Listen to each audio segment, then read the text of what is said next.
Hola amigas y amigos, hoy déjenme contarles que uno de los efectos del paro nacional que ya va por su día 21 es la agudización del estructural racismo que enroncha desde hace mucho el tejido social ecuatoriano. Este discurso de odio promovido contra las comunidades indígenas movilizadas, que son las que resienten el embate de la violencia del Estado, estorba cualquier posibilidad de entendimiento que permita superar la situación actual.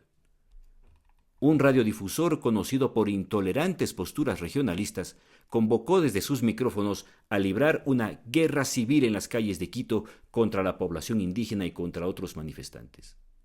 Otro pseudoanalista político conocido por sus violencias de género perpetradas contra una ex concejal de Quito blande una escoba y arenga a quienes habitan ciudadelas privadas a correr a escobazos textualmente a los pueblos indios si llegan a la capital del país. Y en otra radio de alcance nacional, este mismo personaje se declaró a favor de que Daniel Noboa se convierta en dictador. ¿No viene acaso desmontar una por una las contorsiones gastrolingüísticas de estos personajes cuya medida comunicacional se expresa en grados bajo cero? Pero sí hay que delatar su racismo y señalar que estos mensajes de odio diseminados en redes sociales, pantallas y parlantes no han sido denunciados como incitaciones manifiestas a la violencia o como agresiones discursivas que figuran en el Código Integral Penal como delitos. Ni a Robadito, ni a Ricaurte, ni a otros predicadores del racismo estructural les han abierto proceso por sus incendiarias peroratas.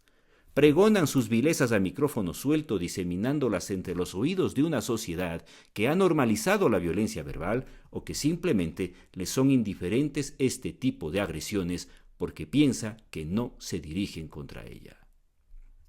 Pero los pueblos originarios son eso, originarios.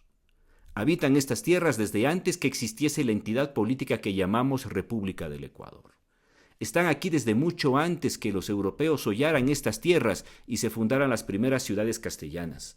Su espesor histórico y cultural precede al mestizaje y han resistido por 533 años la aniquilación de sus formas de vida, el intento por borrar su lengua, la exotización de sus expresiones culturales y el silenciamiento de una realidad sin la cual las sociedades mestizas carecen de sentido.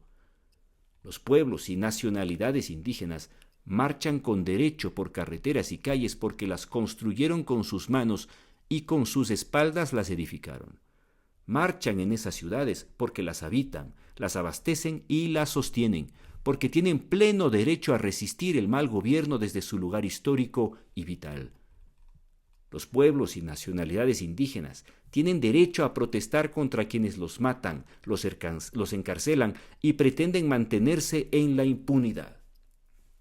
Tienen derecho a reclamar por justicia y verdad para Efraín Fuerres, por la liberación de los detenidos arbitrariamente en Otavalo acusados de terrorismo. Tienen derecho a reclamar contra el asedio barrial en San Miguel del Común, donde la gente ha sido acorralada y bombardeada con gases en la puerta de sus casas, en sus calles, en sus esquinas. Tienen derecho a indignarse cuando se arresta y golpea a mujeres ancianas acusadas de sembrar terror o de actuar en colusión con grupos que, entre comillas, los manipulan. Tienen derecho a la vida digna, tienen derecho a reclamarla.